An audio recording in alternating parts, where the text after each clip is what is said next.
Judging by your account, you seem pretty convinced that the Muslim Brotherhood will do well in the elections. What's the consequence if they win? What does Egypt look like after that?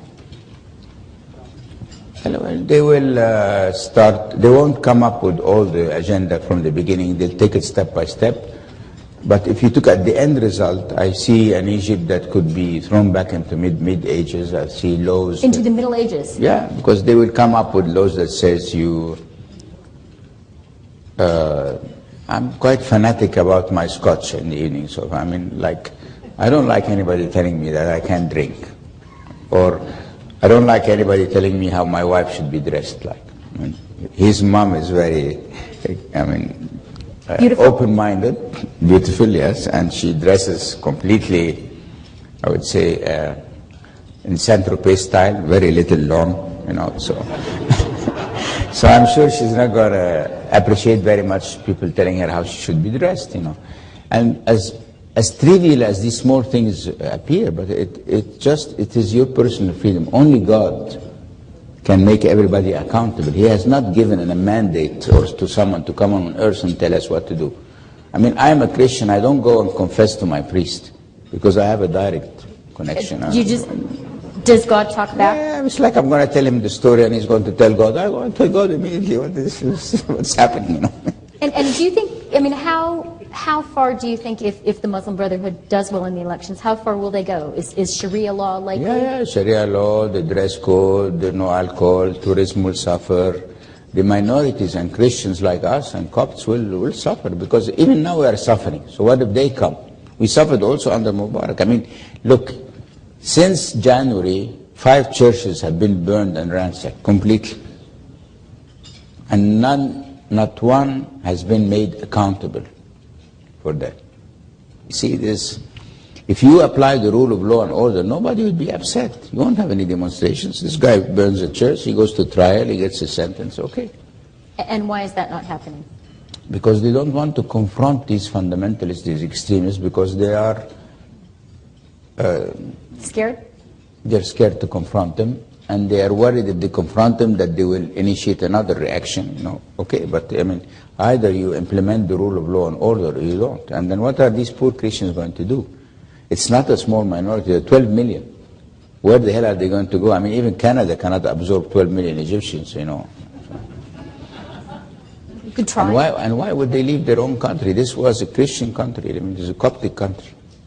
The Islam came in the 7th century, and many of the Copts kept their religion, kept their faith, and we believe this is our country. So what you need is to draw similar situations in history. When the Iranian revolution happened, everybody thought the Shah was a dictator, the Savak was torturing people, so good riddance, and we'll have a democracy. And then what? We end up with a Khomeini that sends little kids with a key, tell them go and kill some Iraqis and don't worry, if you die you will go to heaven. 16-year-old kids with the machine guns. So, what should Canada do? I think what they should do, like the rest of the West, they should have not watched this development as if nothing is happening, because it's not a fair fight. The the Muslim brothers are getting funding from Qatar. I said that to the Emir's family. I told them in the face. And what did he say? How did they respond? Well, they said it must have been Sheikh so-and-so or Sheikh so-and-so or this. So I don't know. I mean, it's $100 million for Qatar. It's like $1 from my pocket, not a big deal, So how would they know who did this? And they know. And Saudis are financing the Salafis. And these liberal people, we are not financed by anyone. As a follow-up to this point that you've underscored on the need for Western involvement, a concern, a counter-argument against that that's often raised is, well, if you have Western involvement, that will provoke a counter-reaction, and there will be a sense of Western imperialism, Western interference. You think that's wrong?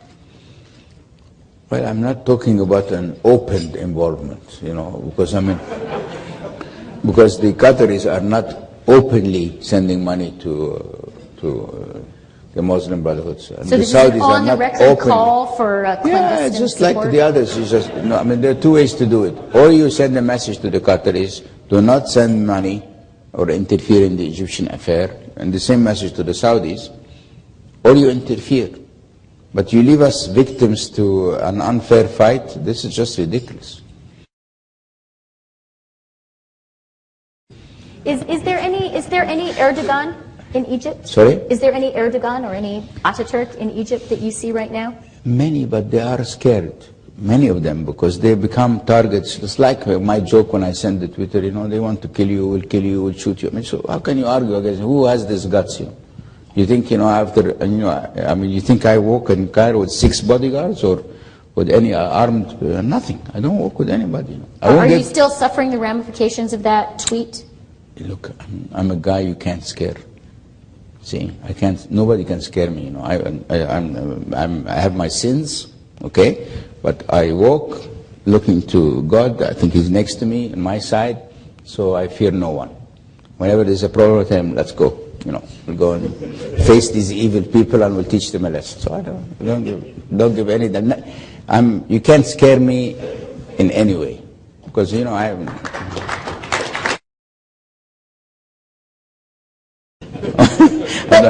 But you did turn off your cell phones.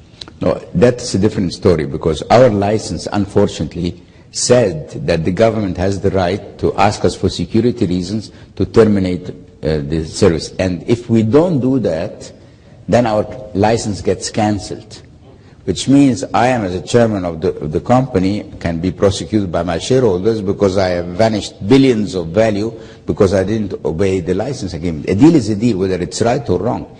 But who would have imagined when we signed that deal that the government would want really to shut down the service because of the demonstrations? So we had no choice. You don't regret that decision? I had no choice.